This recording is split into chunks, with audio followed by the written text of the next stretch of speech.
गुरुर्विष्णु गुरुर्देवो महेश्वर गुरुर्साक्षात् परब्रह्म तस्मै श्री गुरवे नमः। कृष्णाय वासुदेवाय हरये परमात्मने प्रणतक्लेशनाशाय गोविन्दाय नमो नमः। कृष्णाय वासुदेवाय देवकी नन्दनाय च नन्दगोपकुमाराय गोविन्दाय नमो। वसुदेवं सुतं देवं कंसचाणूरमर्दनम् देवकी परमानन्दम् कृष्णं वन्दे जगद्गुरुम्।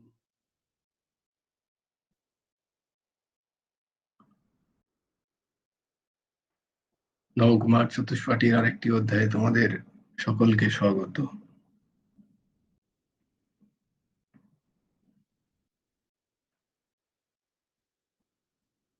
আমরা যে শ্লোকগুলো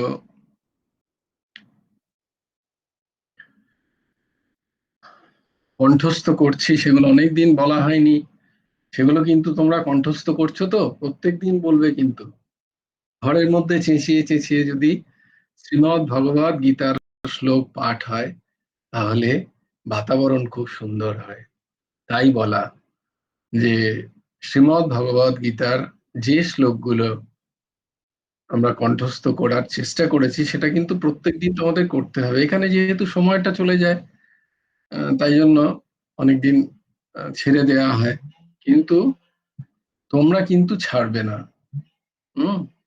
তোমরা কিন্তু প্রত্যেকদিন আমাদের, তোমরা মানে আমিও তাতে আছি, আমি তাতে বাদ নেই। আমরা যেন প্রত্যেকদিন ঘরে যেন সেই শ্লোকগুলোর আবৃত্তি করি। আবৃত্তি মানে পুনরাবৃত্তি, বারবার বলি। তো চলো আজকে আমি করে দিই। করতে করতে আমাদের মুখস্থ হয়ে যাবে, কণ্ঠস্থ হয়ে যাবে। ধর্মক্ষেত্রে কুরুক্ষেত্রে সমবেতাयुत्सवः मामकाः पाण्डवश्चैव किम् अकुर्वत सञ्जय। यत्र योगेश्वरः कृष्णो यत्र पार्थो धनुर्धरः तत्र श्रीर्विजयो भूतिर्ध्रुवा नीतिर्मतिः। यदा यदा हि धर्मस्य ग्लानिर्भवति भारत अभ्युत्थानमधर्मस्य तदात्मानं सृजाम्यहम्। परित्राणाय साधूनां विनाशाय च दुष्कृतां धर्म संस्थापनार्थाय संभवामि युगे। कर्मण्येवाधिकारस्ते मा फलेषु कदाचन मा कर्मफलहेतुर्भूमा ते सङ्गस्तु।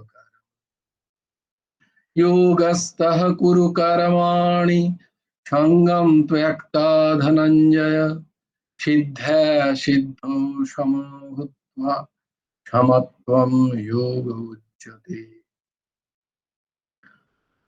विहाय कामान् यः सर्वान् पुंश्चरति निष्क्रियः निर्ममो निरहङ्कार स शान्तिम् अधिगच्छति। त्वमेव शरणं गच्छ सर्वभावेन भारत तत्प्रसादात् परं शान्तिं स्थानं प्राप्स्यसि। तद्विद्धि प्रणिपातेन परिप्रश्नेन सेवया उपदिक्षन्ति ते ज्ञानं ज्ञानिनः तत्त्वदर्शिनः। श्रद्धावान् लभते ज्ञानं तत्परः संयतेन्द्रियाः ज्ञानं लब्धा परां शान्तिम् अचिरेणाधिगच्छति। कारपणदोषोऽपहत स्वभाव पृच्छामि त्वां धर्मसम्मुढचेताः यश्रेयसन्निश्चितं ब्रूहि तन्मे शिष्यस्तेऽहं शाधिमां त्वां प्रपन्नम्। सर्वधर्मान् परित्यज्य मामेकं शरणं व्रज अहं त्वां सर्वपापेभ्यो मोक्षयिष्यामि मा শুচः।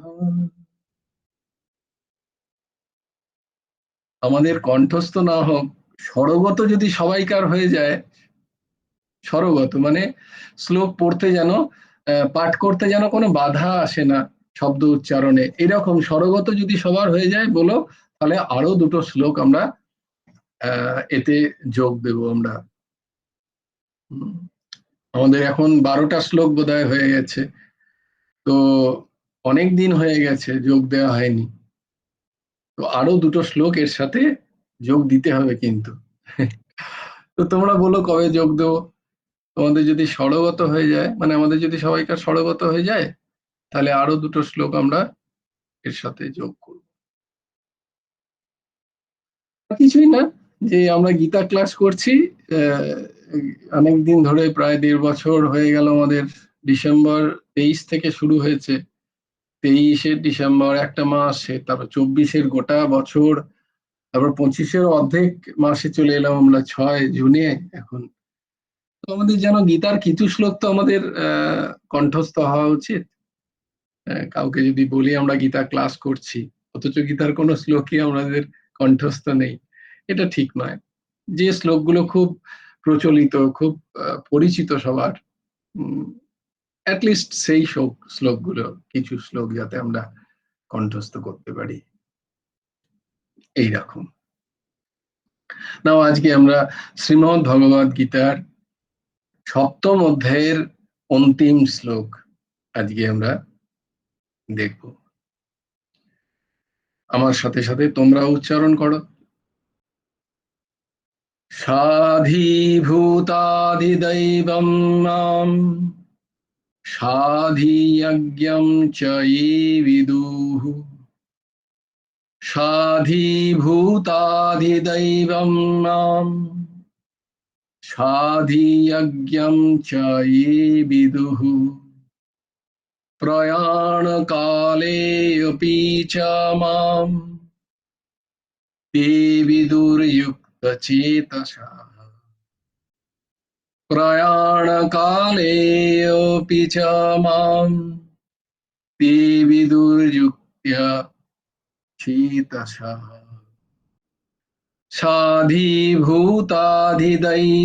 मां साधियज्ञं च ये विदुः प्रयाणकालेऽपि च मां ते विदुर्युक्तचेतसः।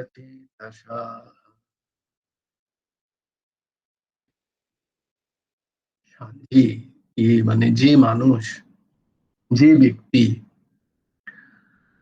সাধিভূতাদি দৈবম, সাধিভূতাদি, আধিভূত, আধিভূতা, আধিদৈব, সাধিভূতাধিদৈবম। এখানে দুটো কথা আছে, স আছে একটা প্রথমে, তারপরে আছে অধিভূত এবং অধিদৈব। তারপর বলছে চ এবং সাধিযজ্ঞম, এখানেও আছে স অধিযজ্ঞম।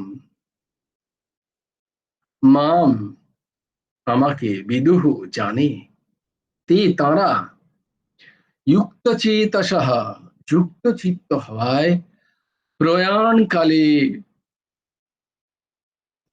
অপি মৃত্যুকালেও মাম চ আমাকে বিদুহু জানতে পারেন।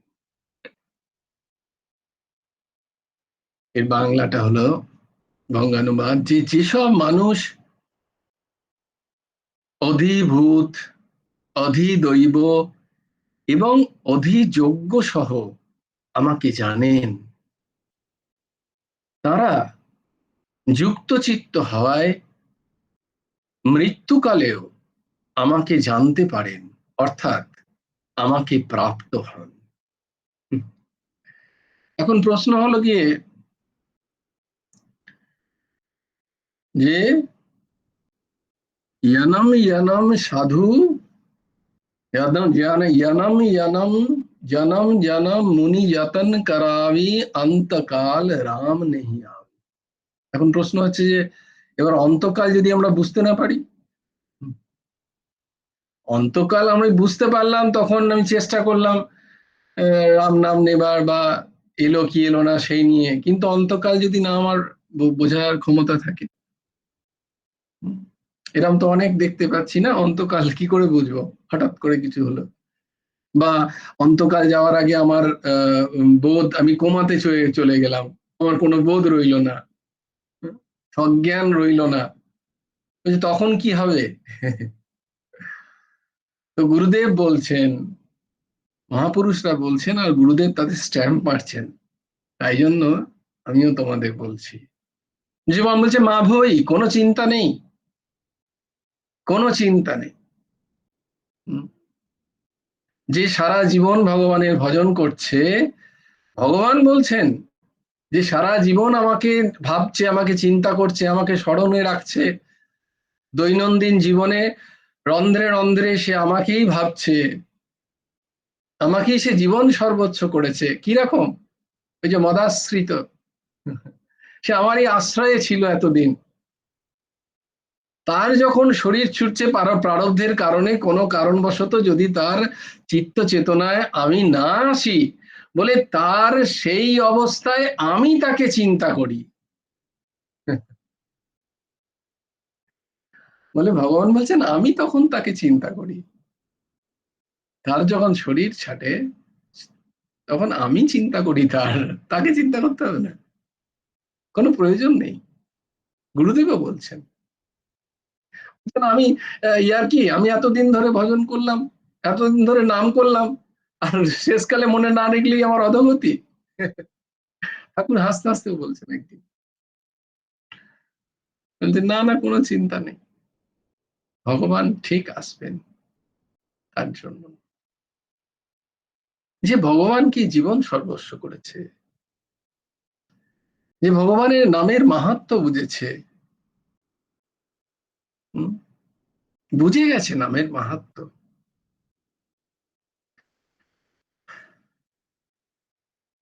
যেই সবকিছু চরাচরে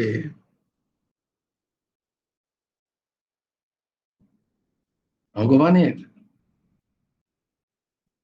খেলাকে দেখতে পাচ্ছে, বা পাচ্ছে না কিন্তু বুঝেছে, হচ্ছে না তার বোধ নেই, কিন্তু সে জেনেছে, এবং সেই জানাটাকে সে দৃঢ়কৃত করেছে তার জীবনে, যে না না, যেহেতু গুরুদেব বলছেন আমার চোখ খোলেনি, তার জন্য আমাকে হয়তো অনেক চেষ্টা করতে হবে, কিন্তু বস্তুত এটাই কি, সেটাই এখানে বলছেন গুরুদেব। কৃষ্ণম বন্দে জগৎ গুরুম হয়ে তিনি এইখানে বলছেন যে এমন মানুষ যে এইটা জেনে গেছে, কি জেনেছে না, আদি ভৌতিক যে সৃষ্টি, আদি ভৌতিক সৃষ্টি কি, এই যে জড় জগতে আমরা যা কিছু দেখছি, জড় জগতে আমরা যা কিছু দেখছি এই সৃষ্টিতে, যা আমাদের কাছে সত্যি বলে মনে হচ্ছে, প্রতীয়মান হচ্ছে, কিন্তু বস্তুত তার সত্যতা নেই, কারণ সে নিরন্তর পরিবর্তনশীল, কিন্তু সেটা আমি বুঝতে পারছি না, আমি সেটা বুঝতে পারছি না। এই যে জড় জগতের যা কিছু সৃষ্টি, আমার শরীর পর্যন্ত, এই যে সৃষ্টিকে সত্যি বলে বোধ হচ্ছে, প্রথমত এই সৃষ্টি সত্য নয়, সেটাকে আমায় বলেছে শাস্ত্র, আমায় গুরুদেব বলেছেন, আমি যাকে বিশ্বাস করেছি। বলছে এরকম হয় নাকি? বলে হ্যাঁ হয়। ধরো উদাহরণস্বরূপ, তোমার পায়েস খেতে খুব ভালো, যার যেটা ভালো লাগে, আমার তো সবই ভালো লাগে খেতে, তো আজকে পায়েস নিলাম। ধরো খুব সুন্দর ক্ষীরের তৈরি পায়েস করেছে কেউ, দিয়ে তোমাকে দিয়েছে কেউ, তুমি সেটা খেতে যাবে, তখন তুমি সেইখানে যে সমস্ত মানুষ আছে তাদেরকে, যাদের যারা আছে সেখানকার উপস্থিত যে সমস্ত মানুষ, তাদের মধ্যে যে মানুষটাকে তুমি সবচেয়ে বেশি বিশ্বাস করো, সে এসে তোমায় বলল এই খাবে না, খাবে না, ওটা খেও না, ওতে বিষ আছে। বলো তুমি খাবে? যে মানুষটাকে তুমি বিশ্বাস করো, জানো যে এ আমার ভালো চায়, হ্যাঁ, এ আমার ভালো চায়, একে আমি বিশ্বাস করি, সব কথা ঠিক হয়েছে আমার জীবনে, এরকম তোরই তো বিশ্বাস তৈরি হয় না? আমরা আমাদের মা বাবাকে বিশ্বাস করি, আমার চারপাশের মানুষ যাকেই আমি বিশ্বাস করি, বিশ্বাস তো একদিনে হয় না, একটা একটা জীবনের একটা সময় ধরে আমার বিশ্বাস তৈরি হয় কোনো মানুষের প্রতি। প্রথমে আমরা কাউকে বিশ্বাস করি কি করি না, কিন্তু একদিন, অনেকটা দিন, অনেকটা সময় যখন আমি কোনো মানুষের সাথে চলি, তার কথাগুলো আমার জীবনে যখন মনে হয় ঠিক, আমাকে সঠিক পথে সে বলছে, সে ঠিক কথা বলে, তাকেই তাকে বিশ্বাস হয়। এরকম যখন হলো, অত্যন্ত উপাদেয় একটা খাদ্য, যে খাদ্যই তোমার ভালো লাগে, যেটা তোমার পছন্দ, সেইরকম পছন্দের খাবার তোমায় কেউ এনে দিয়েছে, আর সেই মানুষটা যদি এসে বলে যে ওটা খেও না, ওতে বিষ আছে, তুমি কি সেটা মুখে দেবে? না না, একবার চেখে তো দেখি। তুমি বলবে যে না না, একবার এত সুন্দর খাবারটাকে আমি ফেলে দেবো? তুমি কিন্তু সেই মানুষটার উপরে ভরসা করে অত পছন্দের খাবারটাও কিন্তু ফেলে দেবে। দেবে কি দেবে না, সবাই নিজের মনে জিজ্ঞেস করো। তোমরা কিন্তু কেউ খাবে না, বলে কালকুট মেশানো, বিষ মেশানো আছে, ফেলেই ব্যাস, আর রক্ষে নেই, তুমি সঙ্গে সঙ্গে সেটাকে পরিত্যাগ করবে। আর মহাপুরুষরা, শাস্ত্র থেকে শুরু করে যত মহাপুরুষ আছেন, তারা বারবার চেঁচিয়ে চেঁচিয়ে বলছেন যে সংসার দুঃখালয়। ভগবান নিজে মুখে বলছেন আমি সংসার সৃষ্টি করেছি দুঃখময়। এ অর্জুন, সুখ পেতে চাও কি? অর্জুনকে বলছেন ভগবান, আসবো সেই শ্লোকে। অশাশ্বতম দুঃখম, অশাশ্বতম এই সংসার। এই সংসার মানে এই সৃষ্টিতে যা আমরা দেখছি, শব্দ, রূপ, রস, গন্ধ, স্পর্শ দ্বারা যে বস্তুর আমাদের কাছে বোধ হচ্ছে, জ্ঞান হচ্ছে, সেটাই সংসার। সেই সংসার কি বলছেন ভগবান, যে এটা এই দুঃখময় তৈরি করেছে, এবং এবং অশাশ্বত, এর কোনো ঠিক নেই, এ শাশ্বত নয়, নিত্য নয়, অশাশ্বতম, দুঃখম অশাশ্বতম। বলে সুখ পেতে চাও, ভজস্ব মাম। সুখ পেতে চাও কি এই এর মধ্যেই থেকে? তাহলে আমাকে ভজনা করো একমাত্র, আমাকে স্মরণ করো। হুম? আমাকে স্মরণ করো, আমাকে ভজনা করো, আমাকে পুজো করো। আমি মানে কে? বারবার সত্যম পরম ধীমহি,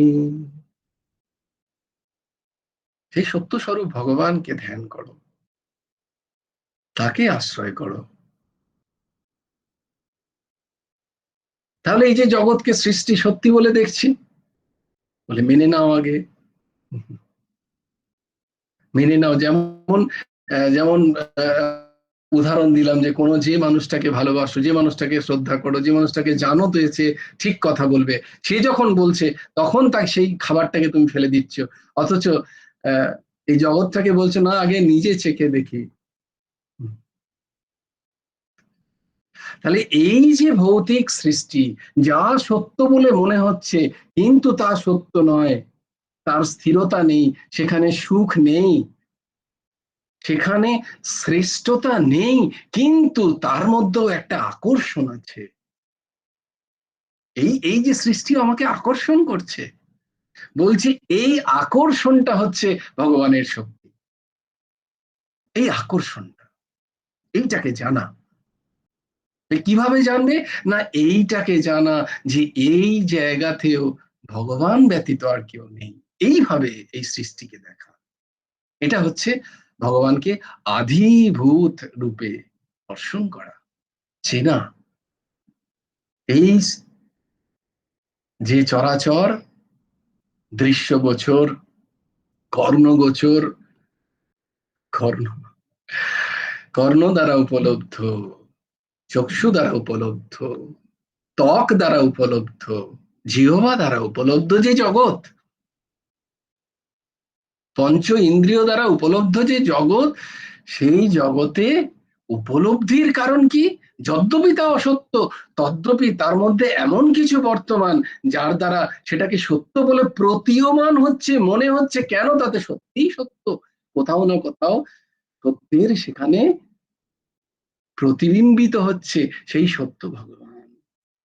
এই সত্য বলে মনে হওয়াটার কারণ হচ্ছে ভগবানই বর্তমান তাতে। বাসুদেবম সর্বম, বাসুদেব মানে এই ভগবানই সেই ব্যক্ত সব জায়গায়। এটাকে জানা, এইভাবে জানা,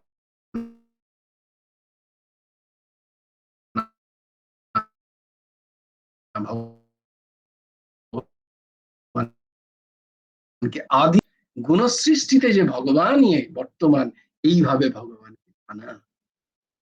বলছে এইভাবে জানো। এক, দ্বিতীয়ত কিভাবে জানে? যে মানুষ আরেক কিভাবে জানছে? আধিদৈব, এই সৃষ্ট জগতের ছাড়াও কিছু হচ্ছে কখনো, যা যা যা ঠিক যা ঠিক কি বলবো, লজিককে কি বলা যায় বাংলা, লজিকের বাংলা কি বলা যায়, মানে অনেক সময় লজিক লাগে না, মানে যুক্তি। হ্যাঁ, যাকে যাকে ঠিক যুক্তি দিয়ে প্রমাণ করা যায় না, যাকে যাকে ঠিক যুক্তি দিয়ে প্রমাণ করা যায় না, কিছু দৈব ঘটনা ঘটে যেগুলোকে সব যুক্তি দিয়ে প্রমাণ করা যায় না। ঠিক বলেছো, যুক্তি, তর্ক দ্বারা, তর্ক দ্বারা প্রতিষ্ঠিত হয় না। যখন কিছু দৈব ঘটনা যেটাকে আমরা বলি,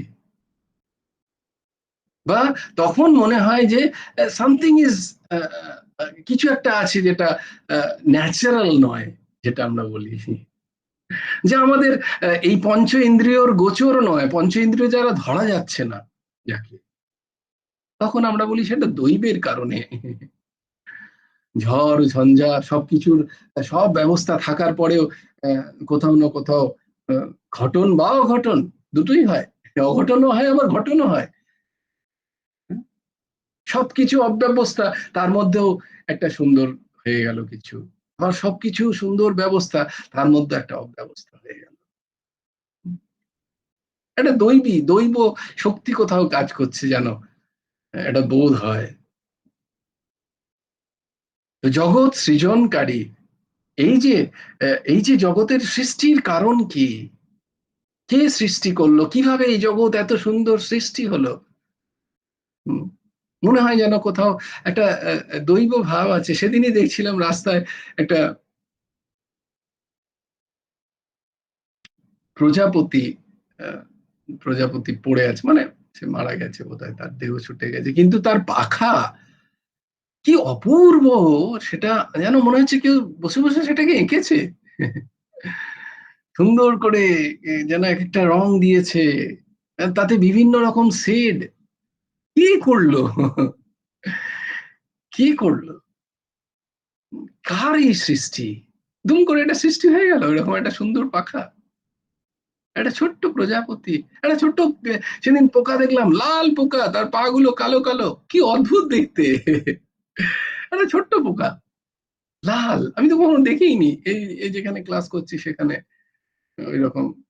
দেখো প্রকৃতির কি অদ্ভুত সৃষ্টি, তার কি গায়ের রং লাল একদম, আর লাল মানে একটা সুন্দর লাল, পা গুলো কালো কালো, কি করে হলো, কোথা থেকে, ঠিক লজিক পাওয়া যায় না। হুম, কি অদ্ভুত সৃষ্টি চারিদিকে, কি রং বেরঙের সৃষ্টি, এই রং কোথা থেকে কে দিল, যে রং ঘষলেও ওঠানো যাবে না, কে লাগালো এই রং প্রকৃতিতে? এই যে সৃজন, এই যে সৃষ্টি, এই যে রজগুণের প্রাধান্য দেখছি, সৃষ্টি মানে সেখানে রজগুণ আছে। তো প্রথমে তমগুণ দেখলাম, তারপরে রজগুণের প্রাধান্য দেখে এই সৃষ্টিতে যে বিভিন্ন বৈচিত্র্য, তখন স্বীকার করতে হয় মনে হয় কেউ তো আছে, কোথাও তো আছে। তখন একজন সৃষ্টিকর্তার কথা ভাবতে হয়, একটা দৈব ভাব। কে না সেই ভগবানই সৃষ্টিকর্তা হয়ে আসেন। হুম, আমরা দেখেছি না ভাগবতের প্রথমে, উৎপত্ত্যাদি হেতব, উৎপত্ত্যাদি, উৎপত্তি স্থিতি এবং প্রলয়ের হেতু কে, তিনি সেই এক। উৎপত্ত্যাদি হেতব, তার হেতু কে, কারণ কি, এইভাবে যে জানে যে সেই সৃষ্টিতেও এক ভগবানই আছেন, তিনিই হচ্ছেন এই সৃষ্টির নিমিত্ত কারণ।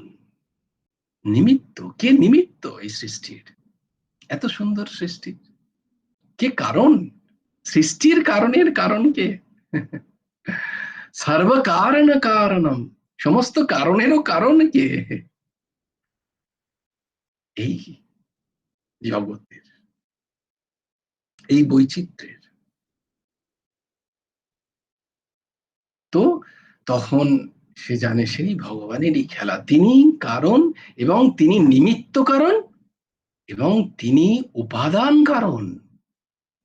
মানে এই যে জগতের সৃষ্টিতে যত উপাদান আছে তা তিনি এইভাবে জেনে জানেন, আধি দৈব, এই ভাব, আধি ভৌত আধি দৈব, এই ভাব। আরেকটা কি ভাব না বলছে, অধিযজ্ঞ, অধিযজ্ঞ, সেখানে ভগবান বিষ্ণুর কথা আছে, যেখানে সৃষ্টি হয়, স্থিতি আছে যেখানে একটা,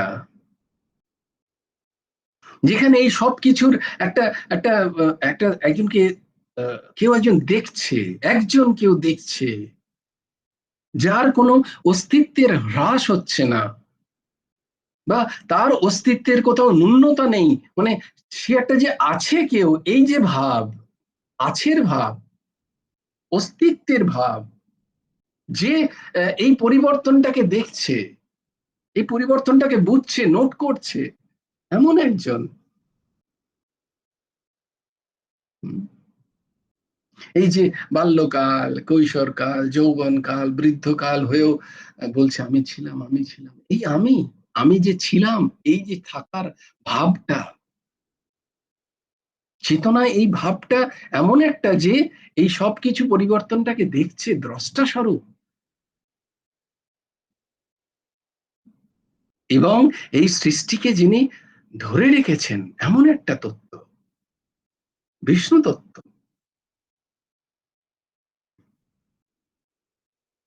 তিনি যেন কোথাও কোথাও সব জানেন, অন্তর্যামী, অন্তর্যামী রূপে এমন একজন কেউ খেলা করছেন। সূত্র মণিগণা ইবাহা, আমরা পড়েছি, সূত্রে মণিগণা ইবা, এই সমস্ত মণি স্বরূপ, তার ভেতরে কোথাও একটা সূত্র কাজ করছে, একটা সুতো আছে, সেই যে সুতো, সেই সুতোকে বলছে অধিযজ্ঞা, বিষ্ণু তত্ত্ব, শিব তত্ত্ব, ব্রহ্ম তত্ত্ব, বিষ্ণু তত্ত্ব, তমগুণ, রজগুণ এবং সত্যগুণের যে খেলা আমরা দেখতে পাচ্ছি, ত্রিগুণাত্মিক জগৎ। তো তখন মনে হয় যে না না বা হ্যাঁ হ্যাঁ, অন্বয় বা ব্যতিরেক, এই দুটো পদ্ধতিতে গেলে সেই এক ভগবানকে অনুভূত হয়, তাকে তাই নাম দেয়া হয় অধিযজ্ঞ। এই রূপে যে ভগবানকে দেখেন, বলেন ভগবান কি শুধু মন্দিরে আছে, না ঠিক আছে, তোমার যুক্তি মেনে নিলাম, আমি বলছি না, প্রভু বলছেন, পরমহংস ঠাকুর শ্রী শ্রী হেমন্ত দেবজি বলেন যে যারা তথাকথিত যুক্তি দেন কি ভগবান মন্দিরেই কি আছেন, ভগবান কি বাইরে নেই, বলে না না, আমার তো শাস্ত্র বলেন ভগবান কন কন মে বিরাজ কর রহে হ্যাঁ। তাই জন্যই তো তার নাম বিষ্ণু, প্রত্যেক অণুতে বিশেষ রূপে বর্তমান যিনি, তিনি বিষ্ণু। আমি তো সেটাও মানি, কিন্তু তুমি তো এটাও মানো যে ভগবান তাতেও আছেন, মন্দিরে যে বিগ্রহ আছে সেখানেও তিনি আছেন। তিনি যেমন বাইরে আছেন তর্কের খাতিরে, তুমি তর্ক করছো, কিন্তু এটাও নয়, তিনি যেমন ওখানে যে রূপে যেভাবে বর্তমান, যতটা বর্তমান ঠিক ততটাই তিনি অর্থ বিগ্রহতেও বর্তমান। এই রূপে যে জেনেছে আদিভৌত, অধিদৈব এবং অধিযজ্ঞ, তোমরা বুঝতে পারলে আশা করি, তিনটে কথা বলা হচ্ছে এখানে, অধিভৌত, অধিদৈব এবং অধিযজ্ঞ, এবং তার ব্যাখ্যা তোমরা শ্রবণ করলে। বলছি এই তত্ত্ব তো এইভাবে, তত্ত্ব তো যে আমাকে জেনেছে, উপলব্ধি হচ্ছে, হবে, যদি সুযোগ থাকে তাহলে হবে, যদি লেগে থাকি তাহলে হবে। যেমন বারবার আমি উদাহরণ দিই যে আমি জেনেছি যে বোম্বে বলে একটা শহর আছে, সেখানে এই আছে, আমাকে কেউ একজন বলেছে, তার কথা বিশ্বাস করা যায়, কিন্তু আমি যতক্ষণ না সেখানে যাচ্ছি ততক্ষণ উপলব্ধি হয়নি, কিন্তু আমি বলতে পারবো আর একজনকে, না না বোম্বে আছে আমি জানি। তেমনি ভাবে যে জেনেছে ভগবানকে এইভাবে যে না, আদিভৌত রূপে, আদিদৈব রূপে, আদি যজ্ঞ রূপে ভগবান এই বিশ্ব চরাচরে আছেন,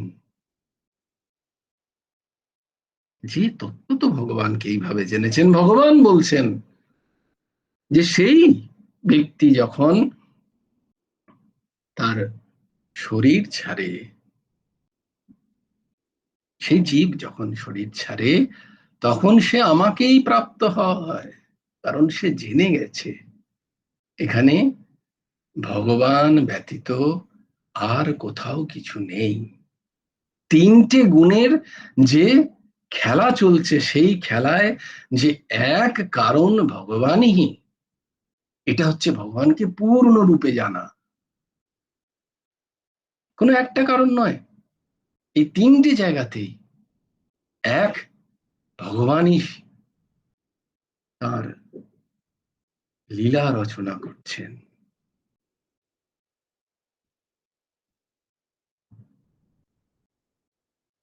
এই জানাটাই হচ্ছে ভগবানকে জানা।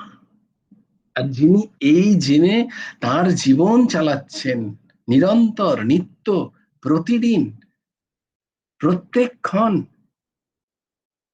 বলছে সে, সেই ব্যক্তি অন্তিমকালে আমাকে প্রাপ্ত হয়, ভগবানকে প্রাপ্ত হয়। এইভাবে আমরা সপ্তম অধ্যায়ের অন্তিম পর্যায়ে, আজকে সপ্তম অধ্যায়ের অন্তিম শ্লোক, তাই এখানে আমরা দেখতে পেলাম কি, এই গোটা শ্লোক, এই যে গোটা অধ্যায়ে আমরা পড়লাম, খুব সুন্দর সুন্দর শ্লোক আমরা দেখলাম। তোমরা চেষ্টা করবে আবার, আমরা সবাই চেষ্টা করব যে আবার আমরা যাতে এই শ্লোকগুলোর যে ব্যাখ্যা সেগুলো যাতে আমরা পড়তে পারি, এবং সেইভাবে ভগবানকে, সৃষ্টিকে চিনতে পারি। তাহলে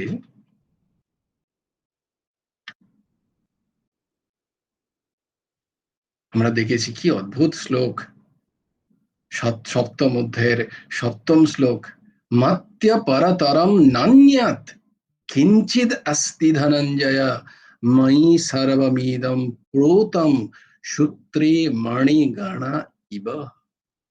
অদ্ভুত শ্লোক। এই এই এই চরাচর জগতে কোথাও একটা কিঞ্চিৎ অস্থি, এক ফোঁটা কোথাও জায়গা নেই যেখানে ভগবানের অস্তিত্ব নেই।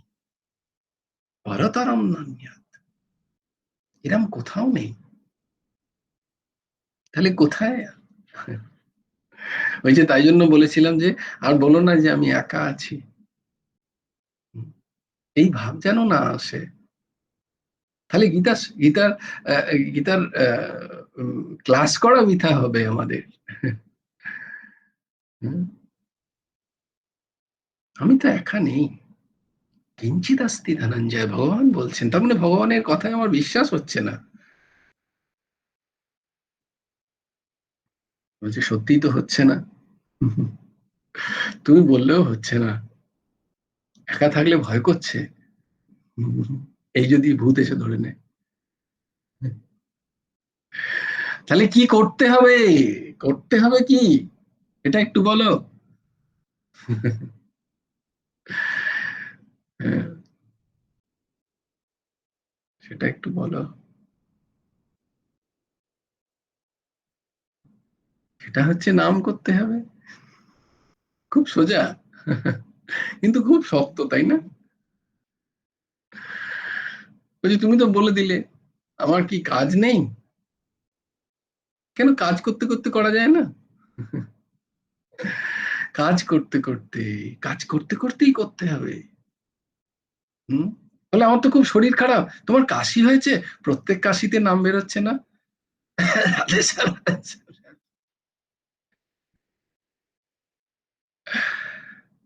मैं मजाक नहीं कर रहा हूँ, মজা করছি না কিন্তু। বস্তুত হয় এইভাবেই করতে হবে। এই সব এই সব ঢেউয়ের মাঝখানেই আমাকে চান করে নিতে হবে, নাহলে কোনোদিন হবে না। নাহলে অজুহাতের পর অজুহাত আসবে। আজকে এর বিয়ে, কালকে ওর পৈতে, কালকে এর জন্মদিন, পরশুদিন আমার, তারপরের দিন পরিবারের, পরের দিন পড়া ছিল, পরের দিন পরীক্ষা আছে, তারপরের দিন অনেক কাজ, আত্মীয় স্বজন এসছিল, হয়নি। এসব হচ্ছে উম, নিজেকেই নিজেকে পেছনে টানা। তাই আমার অধিকার তৈরি, ওই জন্য বারবার বলে সব তো হলো, কিন্তু কই হচ্ছে না তো। হচ্ছে না কারণ আমার অধিকার আমি তৈরি করছি না। পরের পরের ক্লাসে যে আমি উঠবো, তার তার আমি তৈরি করতে পারিনি। তাই জন্য আমি অধিকারী নই বলে আমাকে কেটে দিচ্ছে, আমাকে ক্লাসে তুলছে না ভগবান। পাশের খাতা থেকে আমার নামটা কেটে দিচ্ছে। কারণ কি? কারণ ওই একটাই, সৎসঙ্গ। আর সৎসঙ্গ শুধু এইটুকু নয়, নিরন্তর সৎসঙ্গ, নিরন্তর চিন্তন। কোন একটা বিষয় এলো, তার সম্বন্ধে চিন্তন। কোন চিন্তন? যে সিদ্ধান্তগুলো আমি এই সৎসঙ্গ থেকে শুনে এসেছি, সেই সিদ্ধান্তগুলো সেখানে বসাও। এই সিদ্ধান্ত খাটছে কিনা কোথাও, আমারই কোথাও ঘটনা, কোথাও প্রত্যেক দিন দৈনন্দিন যে ঘটনা সকাল থেকে রাত পর্যন্ত, সেগুলোকে অ্যানালিসিস করতে হয়। সেগুলো থেকে বয়ে চলে যেতে নেই, সেগুলো নিয়ে চিন্তন করো একটু। এটাই সৎসঙ্গ। এটা নিরন্তর হতে হয়, নিরন্তর। যে এই সিদ্ধান্ত কি এখানে বসে, যে সিদ্ধান্তগুলো আমি শুনেছি। হ্যাঁ, যদি সিদ্ধান্ত মনে না থাকে তাহলে তো সেরাম হলো যে অঙ্কর পরীক্ষায় আমি ফর্মুলাই মুখস্থ করে যাইনি, আর অঙ্ক এলো, আমি তো ফর্মুলাই জানি না, তাহলে আমি কি করে সলভ করবো, আমি কি করে তার সমাধান করবো? তাহলে তো হবে না। সিদ্ধান্তগুলো যদি মনে না থাকে তাহলে হবে না। এই সৎসঙ্গ থেকে যে সিদ্ধান্তগুলো পাচ্ছি, ইউনিভার্সাল ট্রুথ গুলো আমি ধরছি, সেইগুলোকে আমি মনে রাখি, আর আমার প্রত্যেক জীবনের প্রত্যেক ঘটনায় সেগুলোকে বসাই। এটা হচ্ছে নিরন্তর সৎসঙ্গ। নিরন্তর মনের মধ্যে বিচার চলছে, বিচার চলছে।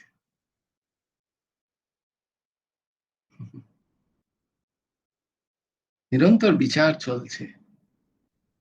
তো আজকেই একজন আমায় জিজ্ঞেস করছিলেন, হুম, যে আমরা তো দেখতে পাচ্ছি যেগুলো যেগুলো সত্যি বলছে, আমরা তো দেখতে পাচ্ছি, কিন্তু তবুও আমার মধ্যে সেই স্থিতি আসছে না কেন? হুম, আমি তো সংসারে এগুলো দেখতে পাচ্ছি, তবুও আমার মধ্যে বৈরাগ্য কেন যাচ্ছে না? আমার মধ্যে জ্ঞানের স্ফুরণ হচ্ছে না কেন? আমার মন সেভাবে তৈরি হচ্ছে না কেন? কারণ ওই যে আমার নিরন্তর সৎসঙ্গ নেই। সিদ্ধান্তগুলোকে আমি নিজে বিচার করছি না, বিচার করে সেখানে স্থির থাকছি না।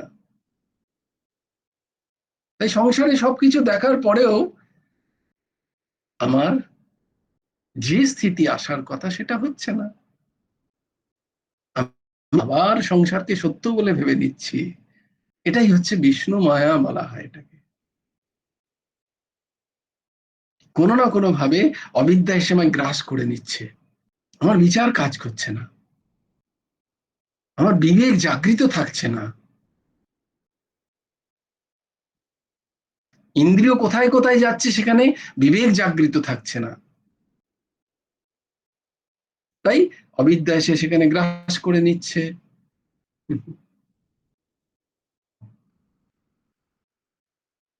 এইটা তো, এটা তখন হবে যখন আমরা সৎসঙ্গকে জীবন বানাবো।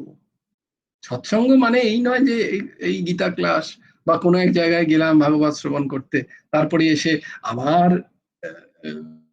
সংসারের মধ্যে, সংসার মানে ওই যে শব্দ রূপ রস গন্ধ স্পর্শে চলে গেলাম, তাহলে তো ওগুলোকেই সত্যি মনে হবে। কারণ অবিদ্যা খুব বলবান, ভগবানেরই শক্তি আছে তাতে, সেগুলোকে অসত্য বোধ হচ্ছে না,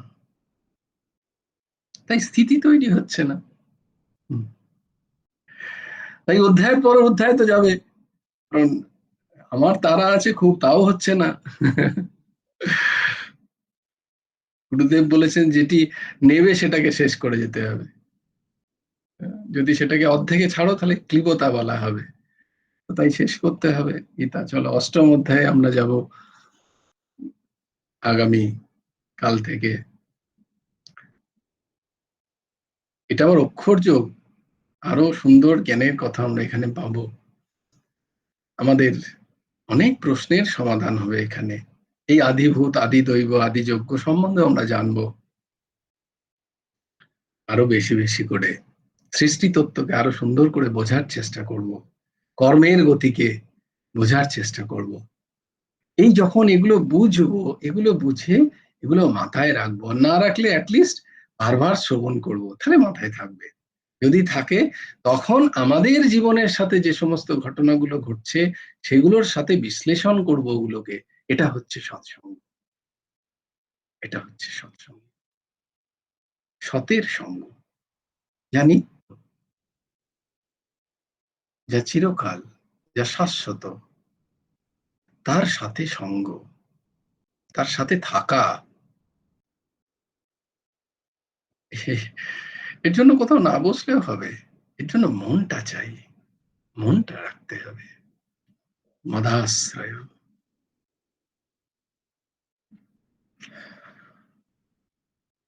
এইভাবে আজকে আমরা সপ্তম অধ্যায়কে প্রণাম জানাবো, আর আগামীকাল থেকে অষ্টম অধ্যায়ে প্রবেশ করব, যার নাম হচ্ছে অক্ষর যোগ, জ্ঞান ও বিজ্ঞান যোগ।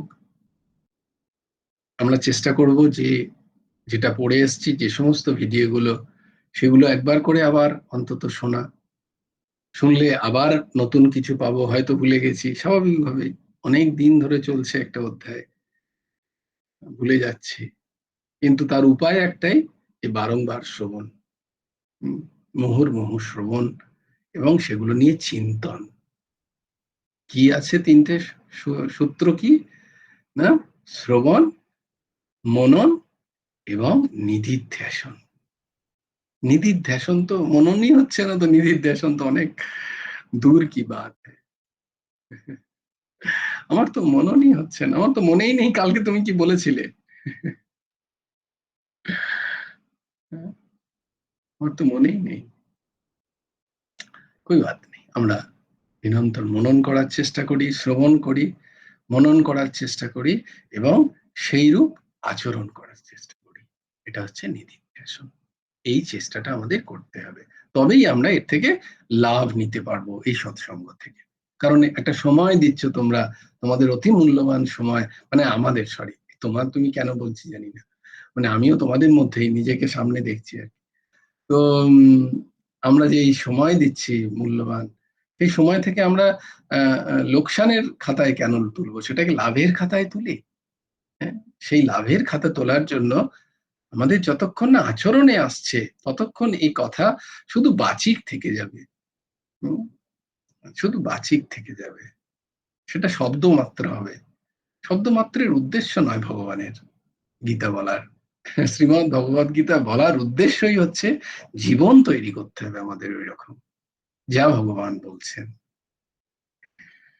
ওম তৎসদিতি শ্রীমদ্ভগবদ্গীতাসু উপনিষৎসু ব্রহ্মবিদ্যায়াম योगशास्त्रे श्रीकृष्णार्जुनसंवादे ज्ञानविज्ञानयोग नाम सप्तमोऽध्यायः। जय जय श्री राधे, जय जय श्री राधे, जय जय श्री राधे, जय जय श्री सीताराम, हर हर महादेव। হরি বল, হরি বল, হরি হরি বল। জয় গুরুদেব, জয় গুরুদেব, জয় গুরুদেব। জয় জয় পরমংশ ঠাকুর শ্রী শ্রী হেমন্ত দেব জিউর জয়। জয় গুরুরাপনমস্তু শ্রী হেমন্ত দেবার্পণমস্তু। জয় গুরু রাধেশ্যাম। হ্যাঁ মৌমিতা, মা বলো।